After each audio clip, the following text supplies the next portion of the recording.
Good morning, everyone. Welcome to this webinar from the ISGE. It's truly an honor for me to serve as your coordinator for this session, where we'll delve into one of the most prevalent and complex endocrine disorder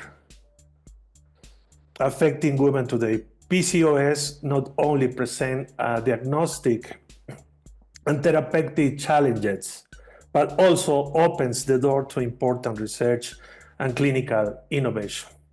Today, I have a great pleasure to introduce two outstanding professors and researchers.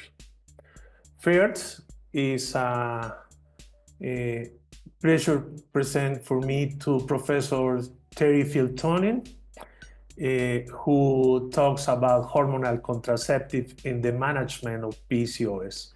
Professor Piltonen is a professor of obstetrics and gynecology at Oulu University in Finland. She leads a research team focused in PCOS, endometrial function, and hormonal contraceptive with translational approach utilizing national registered data, BIR cohorts, clinical trials, and animal work. Is a past associated editor for European Journal of Endocrinology and Fertility and Sterility, and she is a co-editor-in-chief of seminars in reproductive medicine. Currently, she is the president of the Androgen Excess of PCOS Society and scientific chair of board member of the Nordic Federation and Obstetrics and Gynecology. And it's a pleasure to introduce Professor Piltonen. Please start. Thank you, Professor Gonzalez, for your kind introductions.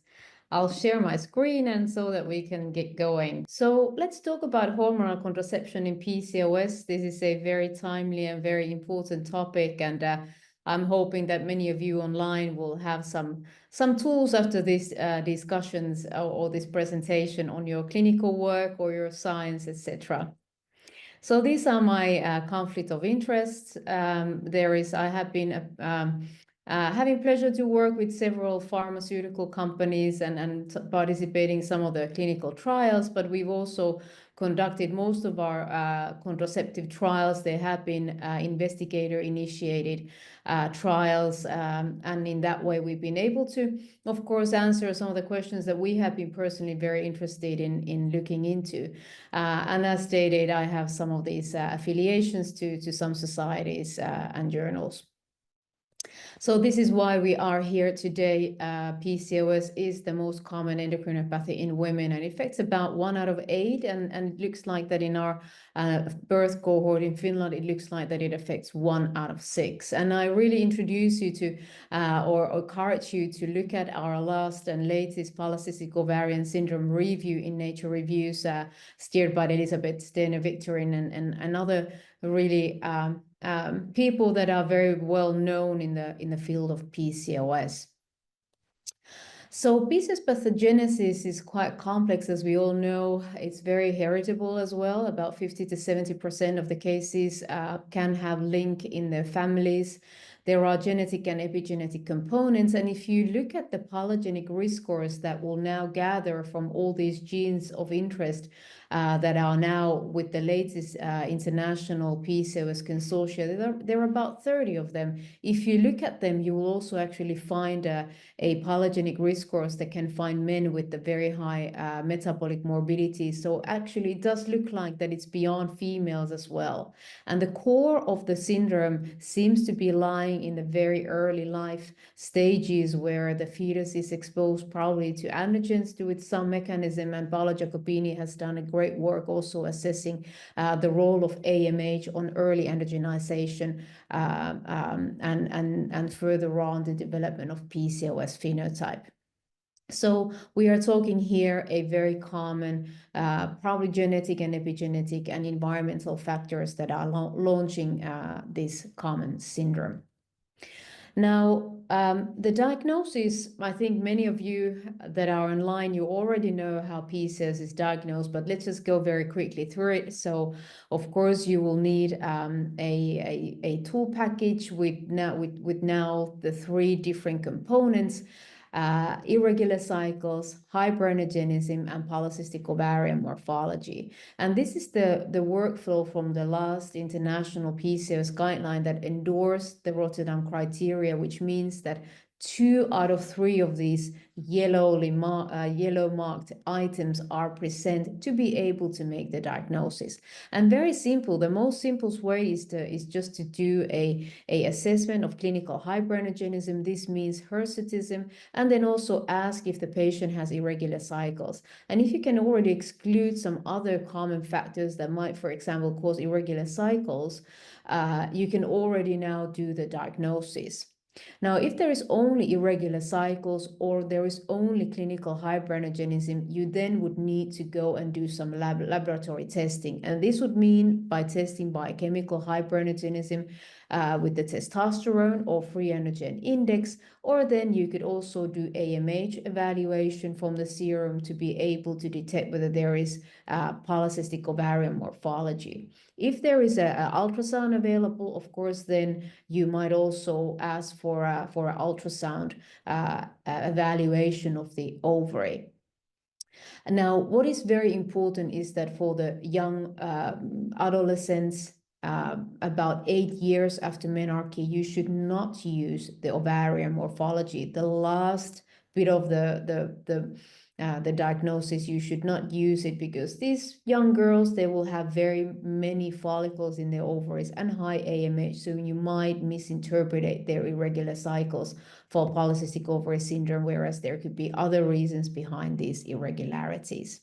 And by this algorithm now, you would be able to detect about 10 to 15% of your female population having this very complex syndrome.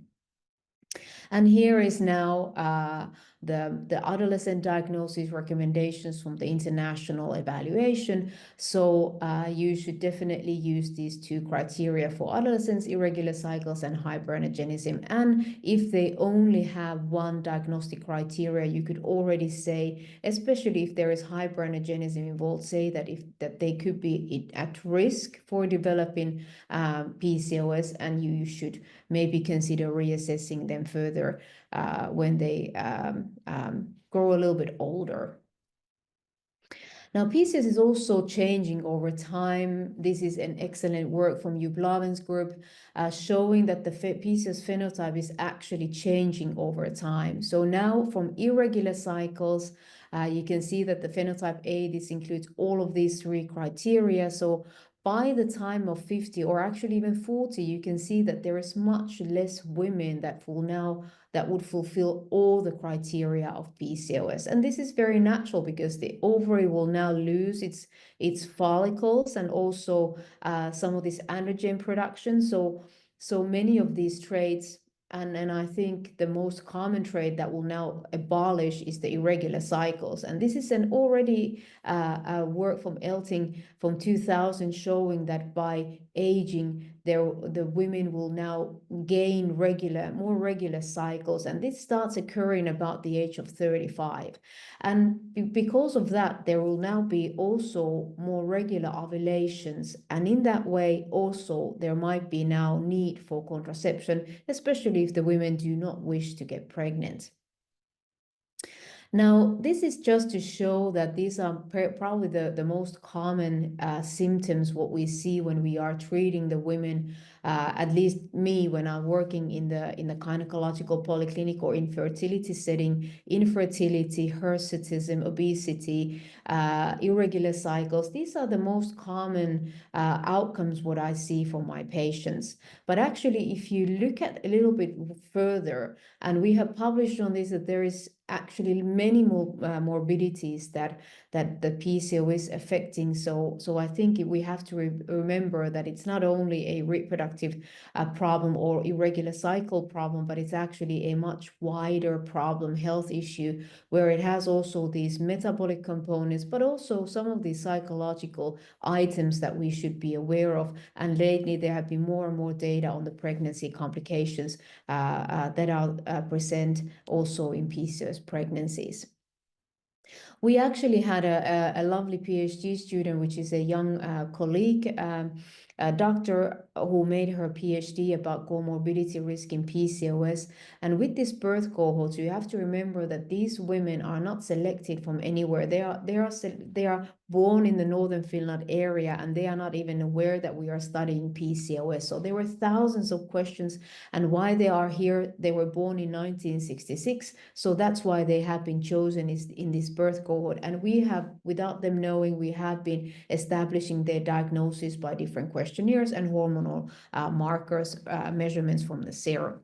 And now if you look at their evaluation of their health outcomes, there are more women at age 46 that have PCOS, and they report their health status being poorer compared to other women. And we're able to show about 35% increased morbidity risk in this population. And this actually also affected women that were normal weight. So obesity was not only explaining this morbidity risk.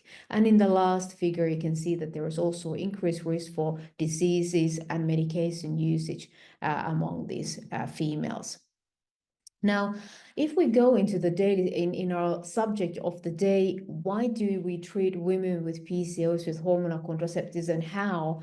I think, contraception is one of the factors, of course, but, it's obvious that that's why they are used. But let's look at also other factors. Why should we use hormonal contraceptives in women with PCOS? And first of all, I think we need to address the factor of endometrial protection, as anovulation is causing quite prolonged estrogen effect on the endometrium that causes proliferation. And if there is proliferation without any ovulation and no exposure to progesterone in the endometrium, the proliferative effect of estrogen will just now go on. And there is a risk that with this proliferation, there will be a genetic error, and by that fault, also a initiation of cancer if that error is not able to be corrected. And also we have to remind ourselves that with these metabolic problems that PCOS faces, the women with PCOS faces, that the hyperinsulinemia, the high insulin levels, that also promotes, also contributes to the hyperplasia, as insulin is a very potent growth factor. So together with the anovulation, the unexposed progesterone effect on the endometrium with the insulin resistance will now give them a rise for endometrial hyperplasia and of course malignancies as well. And indeed, there are some data sets. This is from 2015, and we have actually shown this also in our unpublished data, that there is an increased risk for endometrial cancer in these women. And of course, they will get these diagnoses younger, given that they're usually, if you look at non-PCOS women, they will now get their risk profile postmenopausally. But women with PCOS, their anovulation starts very early on, their insulin resistance starts very early on. So you have to start considering these factors much earlier in PCOS compared to other women. So endometrial protection is very, very important. What about irregular cycles? I think irregular cycles, we know that many of these preparations that are on the market, this is just one of them. This is the one with the E4 and androspirenone. So you'll see that these preparations, whether they will have a natural or a synthetic ethinyl estradiol estrogen with different combinations of different progestins, they will now start turning down the endogenous gonadotrophin secretion, and now this is a hormonal replacement therapy that will secure the cycle regularity. And in the Nordic countries, we often use contraceptives as a kind of like a long cycles or so that the women will avoid some of the bleeding episodes. But I think for women with PCOS, I think in many cases when I talk to my patients, they're quite happy to get regular cycles with their contraceptives. So this is something that is very good on the contraceptive and the contraceptive trials, that they have been looking at the cycle regularities when you're on these preparations. But I do have to remind you that there are very, very few studies studying on irregular cycles particularly. So I think we have to also remember that many of the studies that are announcing their bleeding profiles, they have not been generated by in a population that have irregular cycles or cycle irregularities. So these always mimic a very healthy population, quite selected one. So we have to also generate data for cycle irregularities outside these normal populations.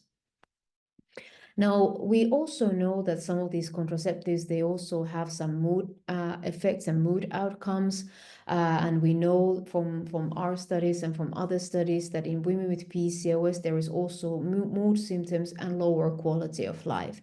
So what is the data on PCOS and the effect of these preparations on mental distress? And I do have to say that there are very, very few data looking into this, and one of the Anuja Dokras's clinical trial is one of the rare ones that are actually existing in women with PCOS.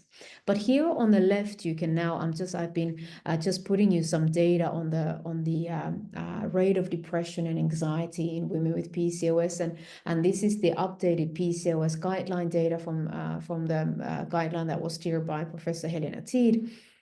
And you'll see that there is about threefold increased risk for developing depression and anxiety if you have PCOS. And of course, some might think that, maybe these preparations might have a negative effect on the mood, and that might be something, with the very individual outcomes. But actually, if you look at the data, there is an improvement in quality of life when the women are on combined contraceptives, on these hormonal preparations. And actually, the emotional domains were the ones that were improved also in this study by Anuja Dokras's team. So I think we need to remember that women with PCOS are a little bit different hormonal background than other women, and it does look like that they benefit, at least from these early studies, by using these hormonal preparations and considering their quality of life and mood. What about the hyperenergenism and hirsutism? I think in many times we are a little bit neglecting this symptom, because many women consider this as the most bothersome symptom in PCOS. Especially if they are not seeking for pregnancy. So I think this trait should not be overlooked when we are seeing our patients. And this is some unpublished data from my team. Again, this is a population-based data set. So we have generated a data set of 2,000 women in this area where we are. And this is, again, unselected population of women. They came in, and we assessed, if some of them will have PCOS. And you'll see that there are about 300 women that have PCOS and about 1,500 that do not. And we actually asked them how bothersome they evaluate their hair growth being. And you'll see that the median for hair bothersomeness was 55 for women with PCOS compared to 25 for women that did not have PCOS. So the bothersomeness is very much higher for women with PCOS. But if you look at the bothersomeness against the FG score, you'll see that the explanation is that the women with PCOS are more often exposed to hyperenergenism and the hirsutism compared to other women. So the rate of hirsutism now really well correlates with the bothersomeness of the hair growth. So I think we have to consider this as well. It seems very trivial that this is the case, but if you really look at how bothered the women are about this trait, about this symptom, I think we should put more effort on this. And we have actually done that in the last guideline, and we have published a very nice paper on JAMA dermatology, where we have assessed the literature review about hirsutism and laser and light-based therapies. And what do we conclude is that laser and the light-based therapies are effective in PCOS. The women might need more times or treatment times or time points to be treated to be able to get to the same score as other women. But on the other hand, these treatments seem to be very effective, and they also seem to have a good outcome on the quality of life. And what you should remember is that the simultaneous use of these combined contraceptives and also metformin may offer an additional help with these therapies, so that they should be promoted at the same time. So taking care of the insulin resistance and taking care of the hyperandrogenism by the hormonal preparations, and then doing the laser or light-based therapies, that seems to be the best way to treat unwanted hair. And then what about then the systemic androgen levels and the metabolic risk? How do we think we should drive these factors when we are using these preparations?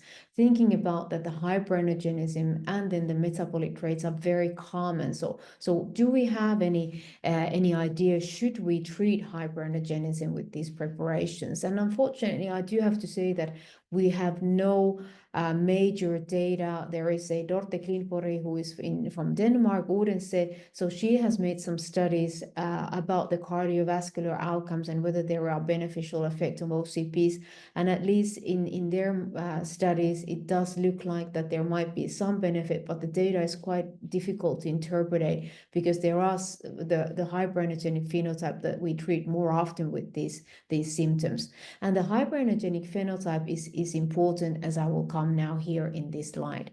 So here you'll see that there are two different ways how to diagnose PCOS in this particular population. Again, this is the Northern Finland population, unselected one, and we have been looking at different metabolic outcomes and the cardiovascular risk profile, or the accumulation of cardiovascular diseases in women. And we have compared the NIH criteria, which only includes the women with hyperandrogenism, and then also the women that have diagnosed with Rotterdam criteria that may not have hyperandrogenism in their phenotype. So they are more milder phenotype and they might not be hyperandrogenic. So every time you'll now see that there are different outcomes. So we have been looking at pre-diabetes, antihypertensive medication usage, cholesterol-lowering medication usage, metabolic syndrome, and these major cardiovascular events. So all the time you'll see that there are higher incidence of these events or prevalence compared to the other non-PCOS population. And on the other hand, it does look like that the hyperandrogenic phenotype is more pronounced by having these metabolic traits. And this you will also see here. So this is now the Rotterdam criteria. This is the accumulation of any major cardiovascular event through time. So we have been following them up till almost the age of 55 years. So you'll see that already after the age of 35, these groups start to deviate, so that women with PCOS start experiencing more of these cardiovascular events compared to other women. And this difference is even more pronounced if you're diagnosed by the NIH criteria, which means that you have hyperandrogenism in the phenotype very, very closely. So in that way, I think there might be some benefit on treating the hyperandrogenic manifestations in PCOS, also as regards the metabolic outcomes, but we do not have yet the data. We do not have the data out there, but I'm hoping that I think there are some studies ongoing, and I'm hoping that we will be able to have this answer. But for now, we can only speculate whether the lowering the hyperandrogenicity with this preparation would actually help. So long-term outcomes are not known. So how do we then treat the women with PCOS? So there are particular guidelines that I hope that many of you are very much aware of. So these are the guidelines by the International PCOS Consortia, or the network. And Helena Teed, that is here in these pictures, is the major force behind these guidelines. And I do have to proudly say that they were pushed from the north. So many of us from the Nordic countries were also involved by developing these guidelines. So the latest update was in fall 2023, and of course we also had some recommendations on hormonal therapy on these women. And we do have to remind you that when you do an evidence-based guidelines, it's not only the evidence, it's not only the data, it's also about clinical expertise, it's about consumer perspective, about cost effectiveness, and not until that you are able to make the evidence-based best practice. So I think we have to remember that it's not only the data, so we need to have some clinical consensus there as well. So this was the guideline team. This is the GDG4, where we had the medical management of PCOS kind of evaluated, and I was chairing that GDG. So this is part of the work that we have done.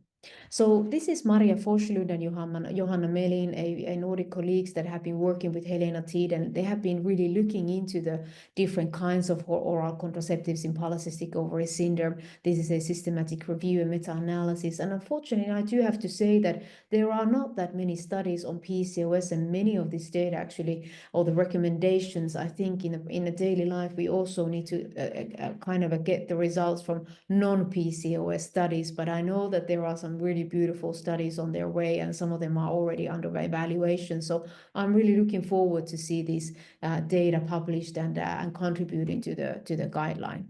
So here they found about 1,660 studies. They were identified, and 19 of them were randomized controlled trials. And what they conclude is that the ethinyl estradiol plus cyproterone acetate, you know that this is a 35 microgram EE plus cyproterone acetate. It looks like that would be a better compared to other ethinyl estradiol preparations, reducing by the fault that they would reduce more androgens. But the problem with the EECPA is the higher venous thrombosis risk that is related to these preparations. So they are not in that way recommended first line in our guideline either, because it does look like that the other preparations might also be effective, and not all of the women have very excessive hair growth or hyperandrogenic manifestations. So you should start with the other preparations that have lower VTE risk than the cyproterone acetate and EE. So on the other anti-androgenic progestins, so cyproterone acetate is a very anti-androgenic, and it also modulates the EE effect. But we do have to remember that there are also other anti-androgenic progestins like drospirenone and Dynagest that are very good anti-androgenic progestins, and actually the recommendations using them comes from the general populations and not PCOS populations per se, although we know many of us are using them, that they seem also quite effective. But again, we have to remember the different kind of pathways how these preparations are actually affecting.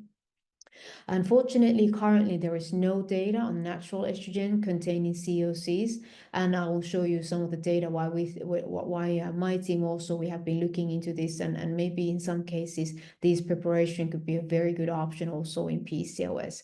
And then on the other hand, we are also missing data on the drospirenone only preparations in PCOS, and I'll be very happy to see new data coming from this very much used pill, at least in the Nordic countries.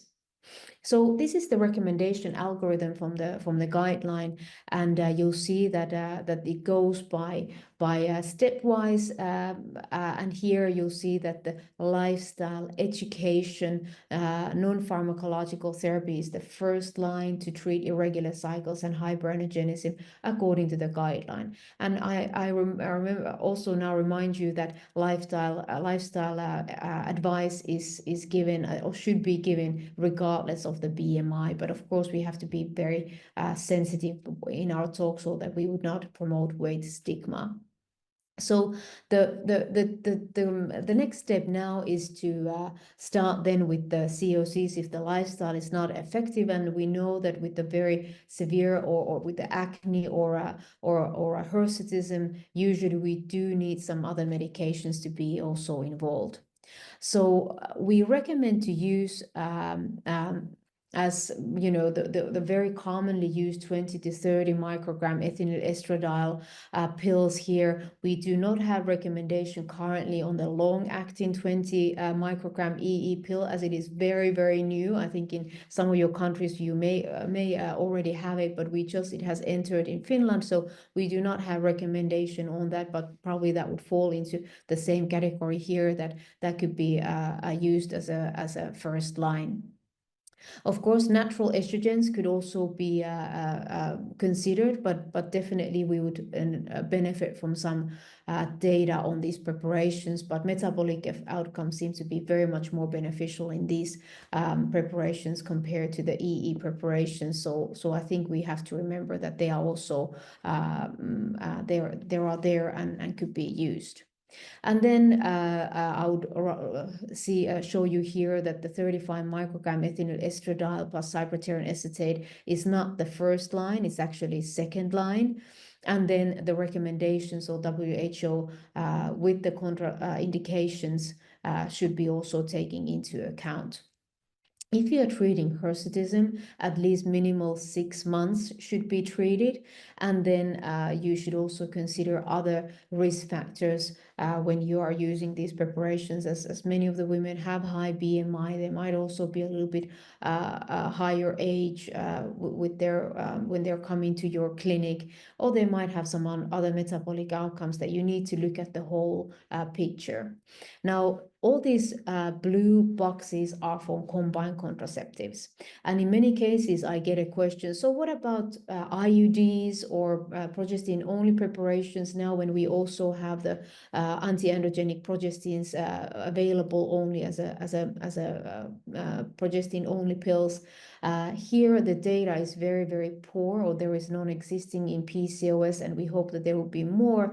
But we do say that these progestins can be used for endometrial protection. We do not know their effect on the hirsutism or acne, but we would definitely recommend them to use them as an endometrial protection. And of course, if you use the levonorgestrel IUDs, this progestin is actually androgenic. So in the clinical perspective, we know that might promote hyperandrogenism, meaning worsening acne or hirsutism, and this should definitely be told to the women before you are starting the IUD. But some of these women with PCOS, they are obese and they have a tendency to produce hyperplasia. So even the levonorgestrel IUD might be a very good option for some of the women.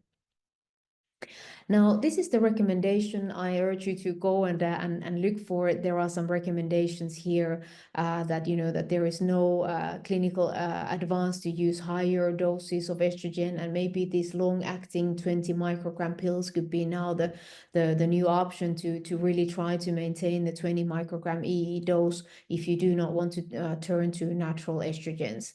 And then cyproterone acetate only as a second line. And then again, the progestins to use for endometrial protection. And these are the algorithms, and they are very, very useful. And you'll see that there are some recommendations on lifestyle and metformin. And you do remember that there is a recommendation to start metformin therapy to all women with PCOS that have BMI over 25. So metformin plus these hormonal contraceptives are very, very good combination and should be considered. For the women that have normal weight, there is less evidence, but you could try, especially if they have a high waist-hip ratio or high waist circumference, so they might benefit from metformin, but this is the recommendation for metformin, especially on women that have higher BMI, that are overweight or obese. And then, of course, anti-androgens. We have also said that you would be able to combine anti-androgens with these hormonal preparations. And again, I think when we are using anti-androgens, we have to remember that they will cause antiviralization of the male fetus if you do not use contraceptives. So these preparations should definitely be combined with the COCs. And then, at least in Finland, spironolactone, and also in this recommendation, spironolactone has been put as a first-line anti-androgenic therapy because of the risk or the health or the risk profile, mainly given that with this preparation you would get less of these liver toxic effects. So I urge you to go and look at these slides. So altogether, I think if we are looking for answers for combined contraceptives, I think I would also like to remind you that some of these preparations may also have some negative metabolic outcomes, and unfortunately, with the higher estrogen effects and the higher EE levels, and also the androgenic progestins, they might also exert some unwanted cardiometabolic risks. And this is one of the reviews that was done quite lately, and it actually plots out some of the ischemic heart disease risk factors, and there are some risk factors that we already know from the gynecological and obstetric areas, like preeclampsia and early menopause or gestational diabetes, that will now cause cause a risk for increased ischemic heart diseases. But what is interesting, that there is also combined contraceptives, and I think we have to kind of look at this data in more detail to be able to understand. And first of all, what is kind of striking in your mind, that the heterogeneity of this data set is very high. So there is no segregation between different kinds of preparations here. And I think here, for example, we are missing a separate analysis on the lower EE levels, but also data missing on natural estrogens.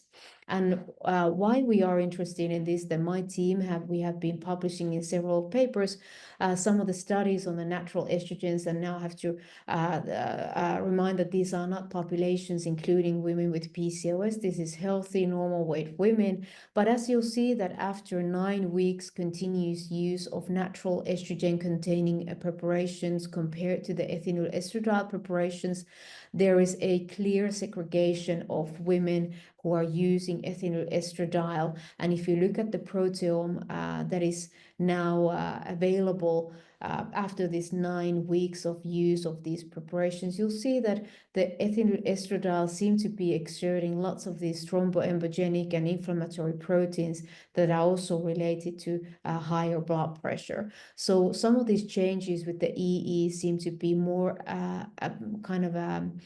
more announced compared to, or promoted compared to, natural estrogen. So this is just a reminder that maybe some of the women would benefit from these natural estrogen containing preparations to be able to rescue their metabolic profile. And of course, VTE's risk is something that we of course have to always remember, that if there is accumulation of some of these risk factors, which are quite common in PCOS, we of course have to consider whether these natural estrogens could offer a good option, because their risk profile for VTE seems to be lower compared to the EE preparations. Okay, so future perspectives. I think we have lots to do in this field of combined contraceptives. As you can see, there is really few data on the quality of life, mental health, assessing progestin-only preparations, looking at the long-acting preparations, looking into natural estrogen preparations. So there is still much to do in this area, but I think these patient groups really benefit from all this work that is undone. So I'm really calling for explore new trials and data sets so that we can together and jointly really make a new update on these guidelines, how to treat women with these hormonal preparations. So as a summary, I think women with PCOS, they should be treated first line with the combined contraceptives for their hyperenergenic manifestations and irregular cycles. Of course, the lifestyle therapy is the first line non-medical treatment, but as a medical treatment, these are the first line medications. Either 20 or 30 microgram EE preparations could be used, but you have to remember that this 35 EE plus cyperterran acetate is only second line because of the higher VTE risk. And now, of course, now with the long-acting preparations, we are kind of on the verge to maybe to see whether we'll be able to maintain a better hormonal milieu for the women with these preparations, so that we wouldn't have to maybe that often use these very high 35 microgram preparations. Natural estrogen containing COCs may also be beneficial. We are lacking data. We are hoping that that will arrive into the market, and we are definitely interested in my team to carry out these studies. And then progestin only preparations. Currently, they are only recommended for endometrial protection, as they are not able to push down the SHBG the same way as the EE combined preparations. But we are really lacking data on the outcomes of clinical hyperenergenism management for these preparations, and we are again hoping that we would get that data in the future. Combination therapies seem to be effective. Remember that you can always add metformin and improve the insulin resistance. In that way, also alleviate some of the acne or hirsutism traits. And also remember anti-androgens, but they should not be used alone, always with the very effective contraceptives. And here, of course, the hormonal preparations are first line. And then anti-androgenic progestin, drospirenone dienoges. These are very fantastic progestins that could benefit, especially PCOS. And again, I'm calling for new data, but from context outside of PCOS, we know that they are quite effective. And then women altogether, they seem to be benefiting with the small data that we have. It looks like that these preparations can improve their quality of life. I'm sure that if you'll be able to alleviate their hirsutism or acne, their quality of life is improved. And I'm sure that many of you know this symptom and how poorly or how poorly it affects the quality of life. So we should be effectively treating this symptom. And then, of course, early interventions with COC to reduce probably the hyperenergenism, although we do not have currently very good data, but given the fact that these metabolic traits and cardiovascular outcomes, they seem to be associating with this hyperenergenic phenotype, it might be that early initiation of these preparations might be beneficial for the women. But again, I'm calling for a new data. But I'm very happy to have this presentation, and I'm hoping that you got something on your sleeve in your clinical practice, and also some triggers for scientific and new discoveries. And I really thank the organizers for inviting me here today.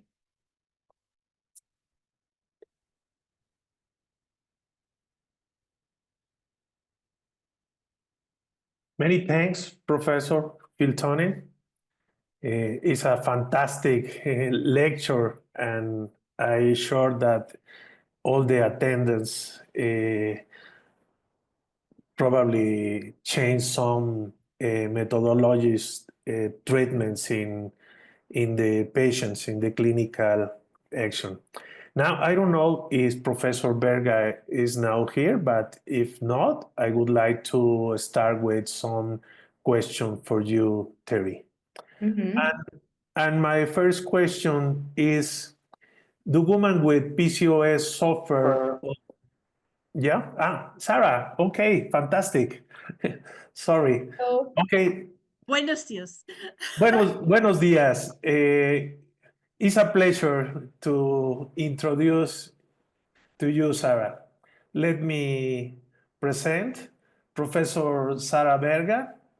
Is a tenured professor and chair of the Department of Obstetrics and Gynecology of the GSMBS in UB SUNY, and president of the UBMD, gynecologist and obstetrician and medical director of OBGYN, and Women's Health Program Development for Kaleida Health.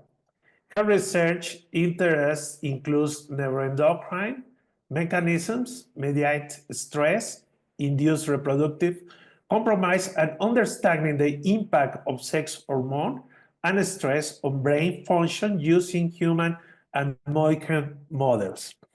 Thanks a lot, Sarah, for being here, and all the board of IGE appreciates your support here. Thanks a lot.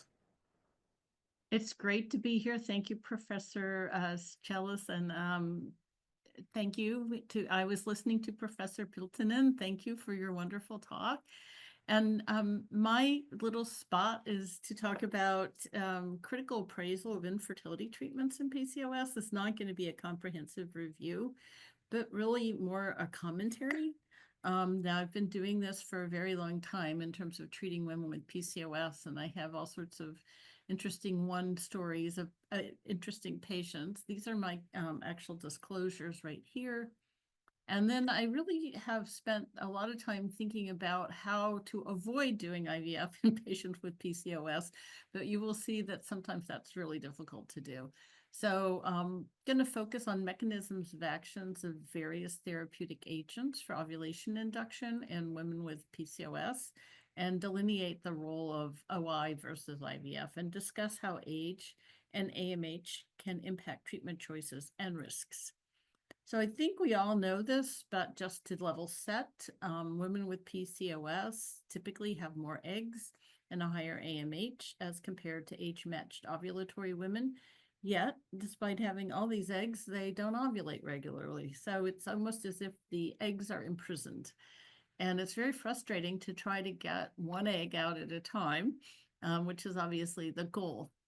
And we know that the reason for the chronic anovulation is that the FSH levels are just too low. So we have to get them above the threshold, which is diagrammed here, of FSH being above a certain level. And, we can define that differently in different assays, but it's not very high, but it has to be just high enough for just long enough. And that's the goal. Otherwise, if we give FSH forever, we get ovarian hyperstimulation. And sometimes that's been part of the problem, because as you see, Mother Nature right here has FSH elevated for about 7 days. And we had an early seminal study done with my first fellow, Michael Sullivan. The last author was Lesnick, looking at when the developing follicle became LH dependent. And it was actually around 14 millimeters in follicle size as measured by ultrasound, and about day 9 of the cycle if you looked at it in a more traditional manner. But really it was a follicular size that indicated that the follicle itself was no longer requiring FSH, but actually LH to continue to grow to the point of ovulation. So we really want to get FSH up above this threshold for a certain number of days. Let's just say 7 would be the minimum. And we know that the reason for it being low is actually that GnRH is too high. The drive is too rapid, and we've shown this many times over many years. And this increase in LH and this decrease in FSH kind of leads to a static state of anovulation where the theca cells are overstimulated and the granulosa cells are understimulated, and there's not spontaneous folliculogenesis in a predictable way. So this is just a deeper dive on that, looking at the induction by FSH of aromatase, which then converts androstenedione into estradiol. And this is the process that we're trying to initiate with FSH to cause this resting antral follicle to grow. And I actually think this is one of the very best summary statements on what is PCOS from a pathophysiologic point of view. I'm not going to belabor it right now, but I like it in part because it shows that the GnRH pulse generator has a rapid GnRH pulse frequency that favors LH and limits FSH synthesis and secretion. And that, I think, is the problem with anovulation. So these are slides from my own practice, and I'm just showing what I think is sort of the seminal features of too many eggs, hypertrophied stroma, and a lot of times the phenotype of the patient isn't exactly what you think it should be. So PCOS has remained elusive to diagnose, and there are other conditions that look like PCOS that are not. And this is one of my favorite questions to ask our trainees. Name 1, 2, 5, 10 causes that look like PCOS and are not. And when we say exclude all of their causes in the guidelines, sometimes we really don't give very much clarity on what needs to be actually excluded and how we're going to do that. It's very time consuming. And so none of them require the exclusion of stress-induced obesity, which is what we have studied, and emotional eating that actually hypercortisolemia causes. And hypercortisolemia itself can cause a phenotype that looks like PCOS, so chronic stress. And none of the criteria actually require screening for insulin resistance or diabetes, which obviously is important if you're thinking about someone trying to get pregnant. So we are in the middle of a debate about how many types of PCOS there are. And I would think that we would have to say, at the least, there are two main categories, the sort of metabolic type and the reproductive type. And we don't know to what extent they overlap. So when the patient presents to us in the office for infertility care, we've kind of got to think, okay, do we have a metabolic phenotype that we have to take care of? Are there other things? Are they taking medications like statins and retinoids and antiandrogens? Because clearly those need to be stopped. Do they have another condition going on, such as hypothyroidism, or do they have diabetes and they're having anovulation because they're out of control from that? So all of these things run through your mind at the first visit. And really, I think the patients need to be assessed quite thoroughly before initiating any of the things we're going to talk about next. So some of the things that have been recommended are shown here. Obviously, we talk about lifestyle interventions and all the things that we need to do, but now the patient has arrived to the point where she'd like to pursue fertility. What do we do next? And we've got a lot of different options and not a lot of clarity for how to individualize. So this is one of the big studies that was done in the US. And as you can see, if you look at all people enrolled, this was a combination of clomiphene or clomiphene plus metformin, and this was completed and published in 2007 in the New England Journal of Medicine. Obviously, clomiphene was needed. Combined didn't add a whole lot. Metformin alone was pretty ineffective.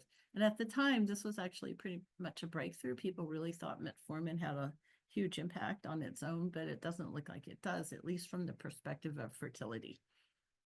But what was interesting, and has always remained the case, is that the lower the BMI of the patient, the better the response to anything. So that's shown here, but it will also be shown in some of the other studies. So then there was a study comparing, using the same group, letrozole versus clomiphene. And again, this is all enrollees, and letrozole looked better. But when you looked at patients with a BMI under 30, actually, turned out clomiphene and letrozole looked pretty comparable.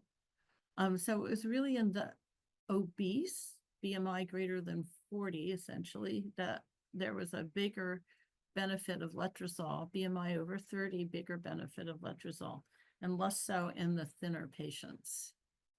So we know that actually from other studies, and this is a reanalysis of these data by Sunny Munford, that the higher the AMH, the lower the ovulation rates in both of these studies. So that's sort of, again, the PCOS paradox. So many eggs, but how to get them out and how to get them out one at a time. So why would it be that AMH is actually correlated with anovulation? I mean, more eggs sounds better. So it might be that both clomiphene citrate and letrozole simply cannot elevate FSH sufficiently in the presence of higher levels of AMH. And this might reflect some kind of altered hypothalamic feedback sensitivity to androgens, SERMs, because the hypothalamus of women with PCOS is different than that of people with eumenorrhea.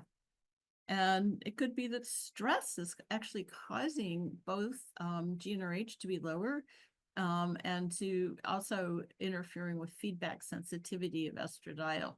So we know that in stress, the feedback sensitivity to estradiol is reduced such that the hypothalamus doesn't care what the ovary is doing. That's how I like to talk to patients about it. Hypothalamus knows that the estradiol is low, but because of stress, it doesn't care. And so that can actually mean that when we give an anti-estrogen or we give a aromatase inhibitor, hypothalamus still doesn't care. So ovarian resistance to gonadotropins has been hypothesized. That's been harder to demonstrate. So our typical recipe, if you will, for giving clomiphene is, 50 milligrams for 5 days. But if you need FSH to be higher than that, for longer than that, maybe we should be giving it for more days. And there are actually data showing that it works a little better in some patients. The other is to try to suppress the androgens that might be interfering with feedback sensitivity or reducing stress. And we know that if you're really diabetic and out of control, actually that interferes with the feedback sensitivity as well. And then if AMH is part of the brake on the response, should you lower AMH with laparoscopic ovarian diathermy? So these are all ideas that have been put in the literature for consideration. And just, I know it sounds so counterintuitive. Why would AMH be a brake on GnRH? So these are data that were actually put in a beautiful cartoon here by the French group that's been working on this. And I really think this is a beautiful study showing that basically AMH could also act indirectly on GnRH neurons in the median eminence and contribute to an increase in GnRH and LH pulsatility. So there's some interesting data about how PCOS women age in terms of what happens to LH and FSH and rates of ovulation. And so in a way, that aging, because you lose eggs, AMH comes down, and laparoscopic ovarian diathermy is essentially a way to do that also. And this wonderful study by Balin and Jacobs a while ago showed that even unilateral laparoscopic ovarian diathermy was helpful, and that ovulation was proportional to the decrease in androgens. And at the time, we did not have an AMH assay that worked very well, but we have always known that AMH and androgens are more or less parallel. What is known that LOD did not alter insulin resistance, so it wasn't through that mechanism. And there are some side effects. I do have a patient who actually did develop adhesions, and we had to do IVF anyway. So laparoscopic ovarian drilling or diathermy versus medical therapy has been studied, and this is a big comparison that is in the Cochrane database. So it's a meta-analysis, and showed that there were no significant differences in rates in clinical pregnancy, and that reduced multiple pregnancy rates were seen in women with laparoscopic ovarian diathermy, which makes sense because they have fewer eggs. But there's ongoing concerns about the long-term effect on the age of menopause and the shortening of reproductive life. This is one looking at letrozole versus laparoscopic ovarian diathermy, similar kinds of conclusions. And then just to talk for a moment. So what happens in PCOS women, and now I'm going to really just think of the women that have extra eggs, if you will, is that menstrual cycles regularize in PCOS women as they age. And this has been known for a while. They have a later age of menopause, and that their secretory abnormalities are proportional to the antral follicle count on ultrasound. And they may have lower rates of apoptosis or granulosa cell growth. And we've talked about how that might be due to decreasing FSH levels as compared to eumenoric women. And as we age, FSH levels go up. So it's possible, actually, that women with PCOS will become ovulatory as they age, and that they have greater ovarian reserve and better fertility than eumenoric women in later life. So this is something to think about, because a lot of our patients are actually trying to figure out when they want to have children. So speaking of the Nordic populations, I was asked to serve as a consultant on this study a while ago, and it was looking at the number of oocytes collected during first IVF cycle in women with PCOS or with tubal factor infertility. And you can see that with age, the women with PCOS had an advantage. So 35 to 45-year-old age group, that was the cutoff. And that live birth rate actually was higher for women with PCOS as compared to eumenoric women at older ages. And that the women with tubal factor had the sort of what we often quote as the decrease in fertility with time. And over age 35 looking particularly not so swift, whereas in the women with PCOS, there's almost no decrement in fertility from 35 to 45. So we're dealing with a different population in terms of egg number, but also maybe in terms of aging of eggs or rates of atresia. So this gets into what do we do to try to have monoovulation. And monoovulation has been very difficult to get to using clomiphene and letrozole, and even clomiphene and letrozole with adjunctive therapies like metformin.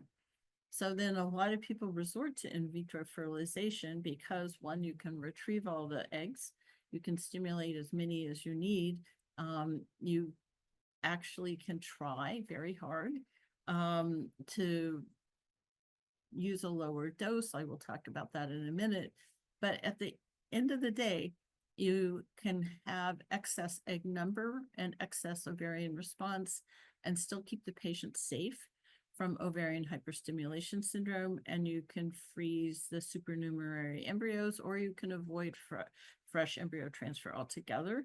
And of course, we've all gone to elective single embryo transfer for doing IVF. So I don't think anybody is doing double embryo transfers in women with PCOS because of the risks. This is one of my favorite studies looking at what dose of FSH to use. And if we say in this particular group that they compared the normal responders, the hyper responders, and the hypo responders in terms of number of oocytes and antral follicle count before stimulation, obviously the hyper group is more likely to have PCOS, although they were not identified as such in the study.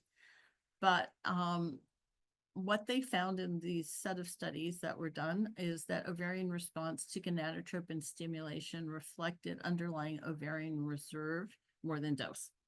So people have said, well, I'll just do a step-up dose with FSH. I'll try to get to the lowest dose necessary to initiate folliculogenesis.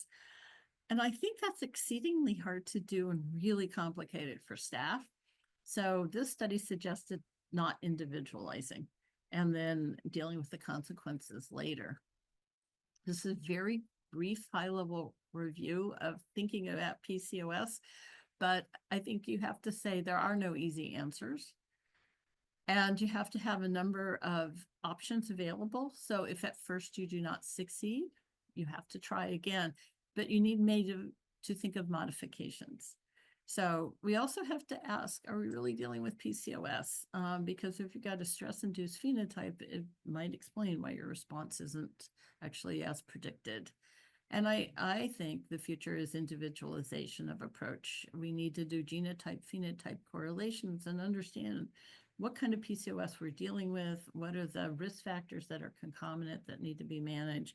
And again, always make sure that they've stopped their statins and some of the other medications that might be in use to mitigate their underlying PCOS phenotype. So PCOS is a highly variable polymorphic genetic condition. Androgenization correlates with AMH. The reproductive consequences are many. We're often called on to manage the infertility with this. And there's also, I like to add, gender diversity in this population. And there's often a need to find out if there's a need for donor insemination. And then we need to remember that their pregnancy outcomes need to be assiduously managed as well. So this is actually a really big set of requirements I think that we need as a sort of group to understand is the ontogeny or the ontologic management of women with PCOS across their lifespan, starting with prior to their reproductive phase and their adolescence, then progressing to their post-reproductive phase as well, and including an understanding of how to manage pregnancy in women with PCOS. So I really appreciate your attention and happy to answer any questions. Thanks a lot, Sarah, and thanks a lot to both the fantastic talks. And I would like to start the questions. My first question is for Terhi. And do women with PCOS suffer of mood disorder during oral contraceptive pills use more than other women? I'm sorry, can you repeat it? Do women with PCOS that are on oral contraceptives experience? Yes, it's about mood disorders. More disorders. During oral contraceptive pills. If I understand the question right, it asks whether the women have different other outcomes, health outcomes, if they are on oral contraceptives. That's a good question. I'm trying to get my head around that question. So of course, you know, by giving them the combined contraceptives, they will be now in a risk of oh, now I see what so you mean that is there any other underlying factors with the women that are on contraceptives? Yes, of course. It might be that some of these women also have endometriosis, for example. So if you look at particularly women that are on contraceptives, of course, it might be that they have an underlying other problem than PCOS as well. Of course, endometriosis, for example, is very common, and it's a very common cause also to use contraceptives, so hormonal contraceptives. So yes, it might be then, and of course, you know, these women also experience some irregularities, you know, hypermenorrhagia as well. So if it's treated, I mean, it might be that some of these, you know, these other, for example, the cardiovascular outcomes, it might also relate to their other morbidities. But I think, you know, with these data that are shown, they're usually epidemiological data. You can't really do any causality analysis, or it's very difficult to do it. So I think we just need to go and see what is kind of gathered together. And yes, it might be that there are also other factors that are involved if we are talking about these cardiovascular outcomes and contraceptives. Thanks, Terhi. I have another question for Almadelia Arce, and she asked, is metformin recommended even if there is not evidence of abnormal HOMA? Yes, that's a good question. So metformin has a different effects. Some of them probably we don't even know what does it do. But yes, you do not need to have type 2 diabetes for sure. Of course, you know, the women that are insulin resistant most likely will benefit from getting metformin treatment. That's for sure. So, and that's why I think the data, if you look at in the more normal weight women with PCOS, the data actually in the new guideline update, we had to go back on the recommendations. Earlier, we were saying that all women with PCOS should be treated with metformin, and now it's edited so that women with overweight or obesity should be treated with with metformin, because the data on the normal weight lean women is not that strong. So I think insulin resistance is something, but I think also low-grade inflammation. But of course, that also goes hand in hand very often with the glucose intolerance, so or insulin resistance. So I would say that metformin mostly targets the women that are insulin resistant, but you do not need to have type 2 diabetes for it to show its effects. Thanks. Sarah, does age impact the response to interventions in persons with PCOS? Absolutely. So actually, as AMH goes down, it might be easier to take care of women with PCOS. And there are no really great studies. I mean, we tried to do some justice to that notion with the Norwegian study where we had enough data to really look at it. But I would say that the hints are pretty obvious. And we know from other data that as we age and egg count goes down, FSH goes up. So it might be that they'll be more responsive to medications that didn't work earlier. And the hardest patients to take care of are the youngest ones, those who have an AMH that's very high and they're under 25. And they can get hyperstimulation from clomiphene alone, which I thought I would never see, but I have. And then you're thinking, oh my God. And then, I have had triplets from clomiphene, which I thought I would never have. So I think we all are very careful now about monitoring with ultrasound, making sure that we have stop rules, because sometimes we're not there in the office and somebody else is making a decision. So whether or not you allow 3 follicles or not is a big decision. This is less of a problem as women age. So again, the per follicle rate of pregnancy goes down when you age as well. So you might get a similar response in a 25-year-old and a 35-year-old and be less at risk for 1, hyperstimulation, and 2, multiple gestation. So, but we don't have very good guidelines on this, but these are just observations from the trench, from someone who's been doing this a very long time and thinking like, I really do need to tailor on the basis of AMH and age and make sure that we are always monitoring carefully. Okay. Now, Manishi Khatter asks, could you comment on the safety of using spironolactone with a drospirenone containing oral contraceptive? I suppose if you have some comments about the use combined oral contraceptive with drospirenone and plus a dead spironolactone. Well, I think I have used these combinations. For me, I have not seen any particular problems. For example, with the what do you call them? Sarah? What are they? The fluid, the salt, the potassium, and what electrolytes. Electrolytes, yes, that's Yes. the word. So I've never I've lost that word. So now it came back to me. So electrolytes, I've never seen any major problems because these are usually young women with they don't have any kidney problems, etc. So to me, I have not encountered any problems in with using spironolactone plus drospirenone at the same time. So, but I think effective contraception is there a very important key. Do you have Sarah, do you have any expertise on that? Did you use any spironolactone plus drospirenone together to control for her? Yeah, I mean, we don't tend to use a lot of spironolactone anymore. And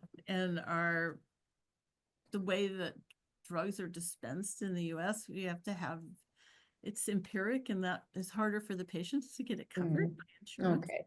But their oral contraceptives are covered more likely spironolactone. So I think what I think, and you probably would agree, that we don't really have head-to-head comparisons on different OCs.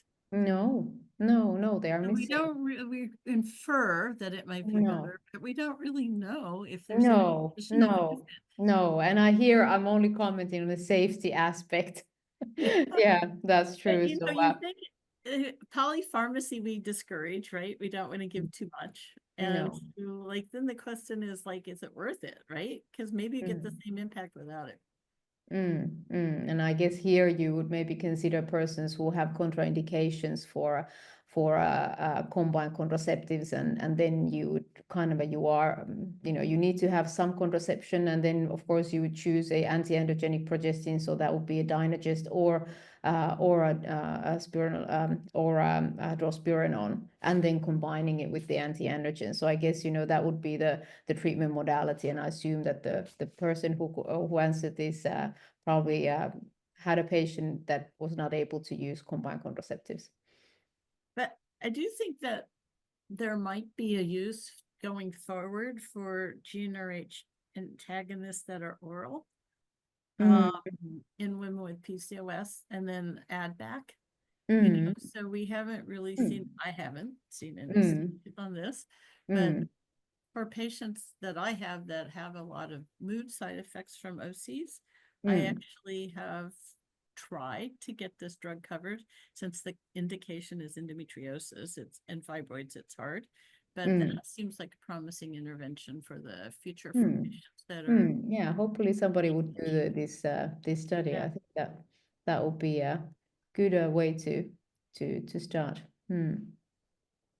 But what is your experience about in patients with has hyperandrogenisms, hirsutism, and acne, and severe acne? For example, when you treatment with some oral contraceptive pills, the response is no good, but you added some anti-androgens to this patient, for example, dutasteride or finasteride. I don't know, this is very common use in Latin America. We don't use actually other outside like finasteride sometimes, but I think that's probably the second line from the spironolactone. I think the symptoms are very difficult to treat. I also try refer them to a laser therapy, and unfortunately that's very often not covered, so they would need to do it on their own cost.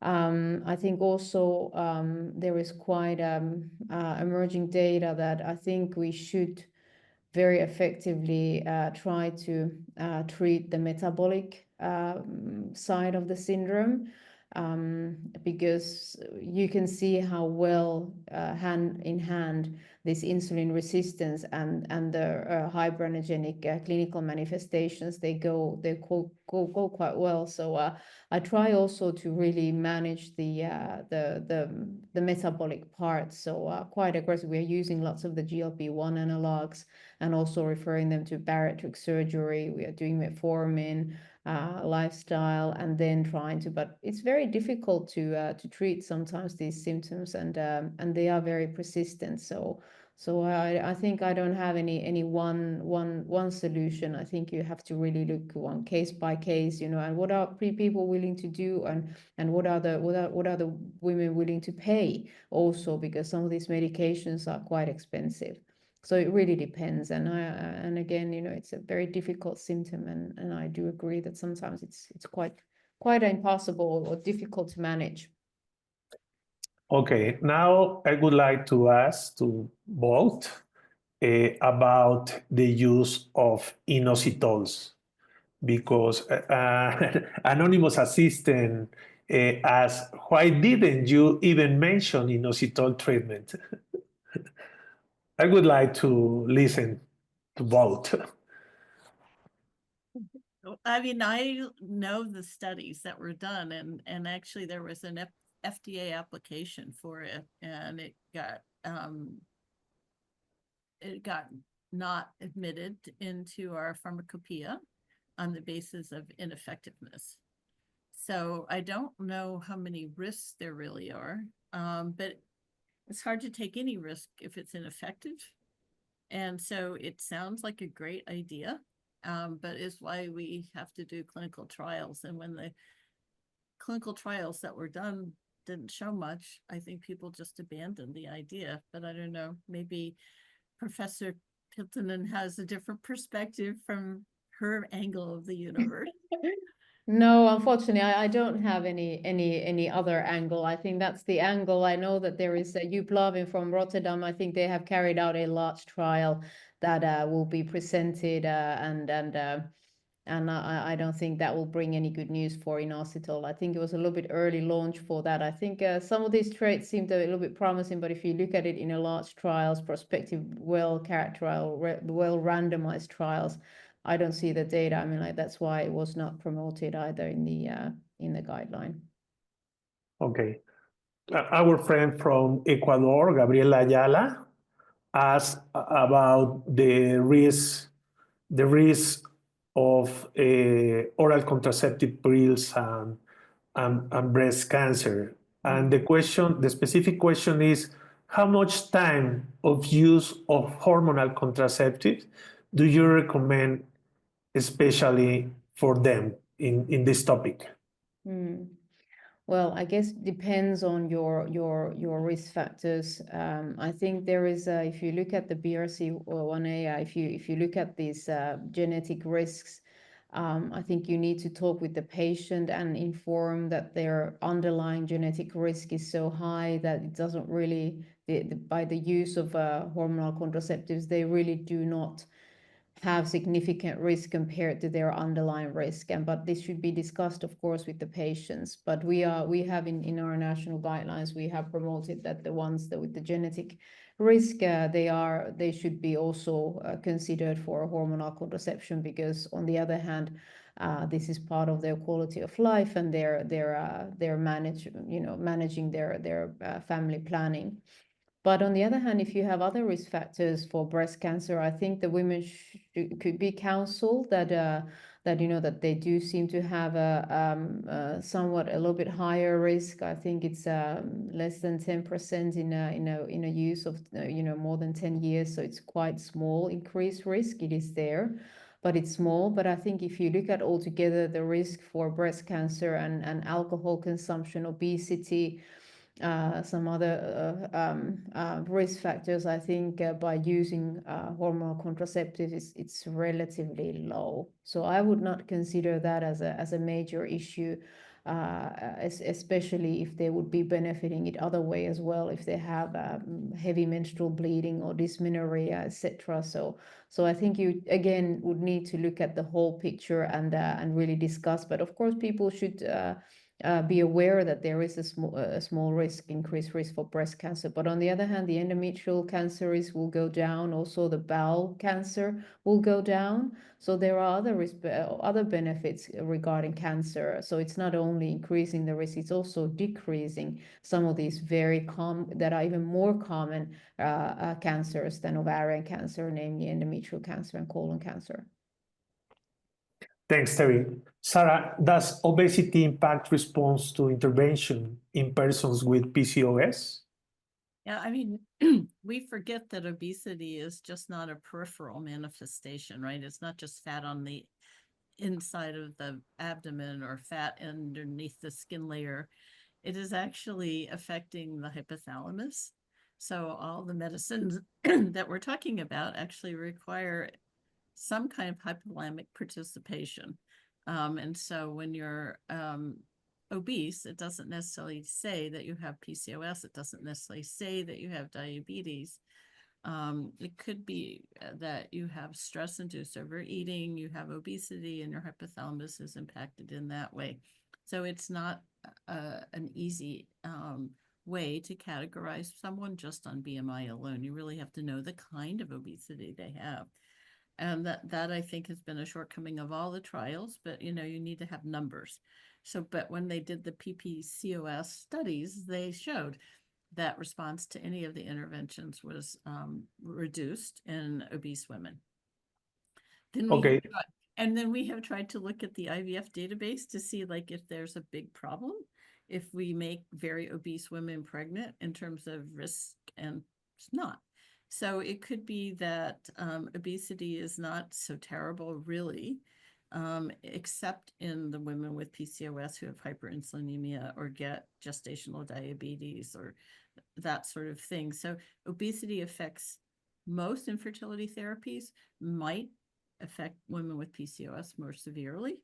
I think we have to keep that in mind. So all obesity is not the same either. So I think, we used to think infertility was so easy. Just do this and, just give gonadotropins when all else failed. But I think when you start to look at the populations that we care for, we need to do a lot more thinking. Okay, Terry, I have another question for you. Can levonorgestrel intrauterine device be used for women with PCOS? For sure it can. So and we have to, at least in Finland, we have 3 different levonorgestrel IUDs available. So the one with the 13.5 and the one with the 19.5, and then the largest one with the 52 micrograms of milligrams of levonorgestrel. So of course, the higher the dose, the more likely is that they will also get some side effects from the levonorgestrel, which are androgenic. So I think this should be explained. But on the other hand, if you look at the endometrial, the hyperplasia risk and the endometrial cancer risk, I think these are good options for women. But on the other hand, they should know that they can carry on if they are inserted. Also the risk for impairment of the acne and sometimes even alopecia. Sometimes I see that as well. So, and hirsutism. So really discussing in women what to do. I think but they can be used, and many of my patients that are not hyperandrogenic, they do have this as an endometrial protection. But about the patients that use levonorgestrel intrauterine system and acne, what is the management in Yeah, there? that might not be the first line that I offer them, because acne is such a difficult to treat, and women are, like, skin is very, it's important for women to have it's difficult if they will impair in their acne while you're inserting the IUD. So definitely you should at least tell that might be the risk, and then maybe choose the smallest levonorgestrel IUD. But definitely if you have bad acne, I would recommend hormonal contraceptives, the combined contraceptives instead of IUD. Okay. And the other assistant, Stella asks, if you can comment again, Sarah, about the brain phenotype. The brain phenotype. Yeah. Yeah, because I think we underestimate the brain phenotype, right? I mean, I remember this debate I had with Bob Barbieri when we were both in training, and we're having fun with this, but is PCOS a brain disease or an ovarian disease? And I think the answer is now yes, both. And then at the same time was Andrea Denafe in the same training cohort. And, it was fun to see how we have emerged. So first, all PCOS was the same. And then some people had this idea that the brain had a participation in the presentation, but it was still ovarian. And then now I think we can have to say, unfortunately, there's a lot of brain in PCOS, and the brain is androgenized, and their gender identity might not be what everyone thinks it is all the time, even when they're presenting for infertility. So we need to think about their gender, we need to think about their gene-urge pulse generator, and we need to think about their propensity to obesity being a hypothalamic etiology as well. So then all of this has to be woven into our new understanding of pathophysiology. That doesn't necessarily help you for interventions because they haven't been developed on the basis of this understanding. But I think it's a more compassionate view of PCOS as a multifactorial condition and not just an ovarian condition. And I know we talked, Terhi, our last time in Bourgogne when our meeting, like, women think that if they have the diagnosis of PCOS, and then we can treat the PCOS, that their obesity will go away. And that's not true either. So we have to do a little bit. Terry, do you have any experience with the new molecule estetrol and drospirenol in these cases? I do. Some of them do seem to be doing really well. I think some of my patients that have had difficulties on their mood outcomes with the previous COCPs, now they seem to be doing quite well. Sometimes if you have very difficult hyperandrogenism, sometimes they might not be the ultimate solution. We need to also have some other medications or laser treatment, lots of other things also combined. But I think they might be for some women a very good option. Yeah, I think I have a good experience in there with them. Okay, there are a lot of questions more, but unfortunately the time is over. I would like to say thank to you, and I would like to please to give an advice to all the clinicians that attends this webinar.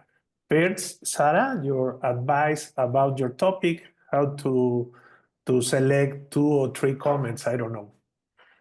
I mean, I think for infertility, we need to tell patients a positive spin, because I think the last thing they need is one more piece of feeling like they're selected for bad outcomes.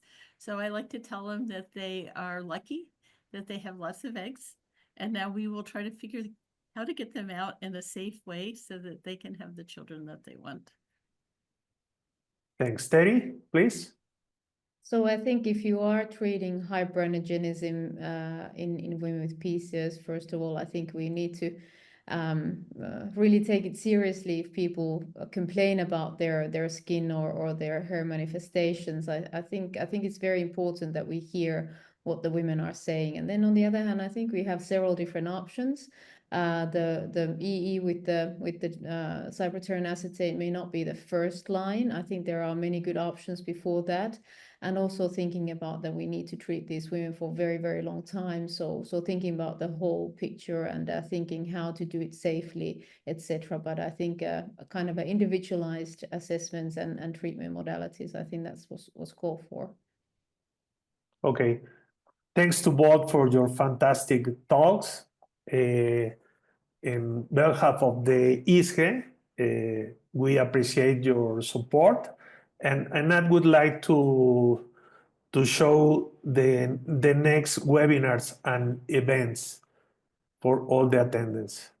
The first is the next Friday, May 9, about thyroid disorders in gynecological and obstetrics, a clinical approach with 3 fantastic professors, Professora Svetlana Vuchulovic, Andres Michelevis, and Massimo Tonacheira.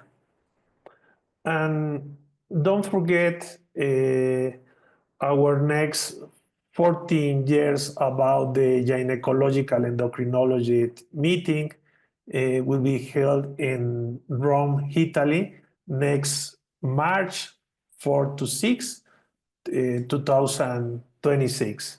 It will be a fantastic meeting there, and I hope you attend and see you in Rome. Thanks again to Terhi and Professor Sarah Berga for these excellent talks. Thank you. Good day. Bye. Ciao.